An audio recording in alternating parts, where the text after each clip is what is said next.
বিশ্বনবী সালাম ফেরানোর পরে সর্বপ্রথম যে আওয়াজটা করতেন সেটা হচ্ছে আল্লাহু আকবার।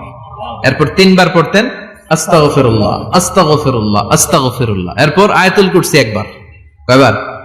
প্রত্যেক ফরজ সালাতের পরে যে একবার আয়াতুল কুরসি পড়ে তার জান্নাতে ঢোকার ক্ষেত্রে আর কোনো বাধা থাকে না, একটা জিনিস ছাড়া, সেটা হচ্ছে মরণ। লোকটা মরে না তাই জান্নাতে যায় না, মরলেই জান্নাতি। আল্লাহু আকবার।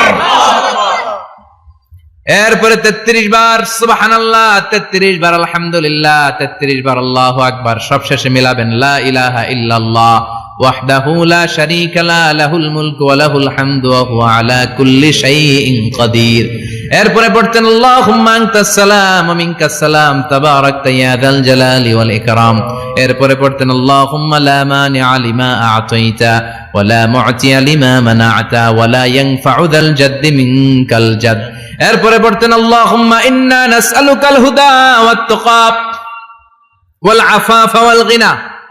এরপরে পড়তেন আল্লাহুম্মা আ'ইন্না আলা যিকরিকা ওয়া শুকরিকা ওয়া হুসনি ইবাদাতিক। সুবহানাল্লাহ পড়েন। কত তাসবিহ, কত দোয়া।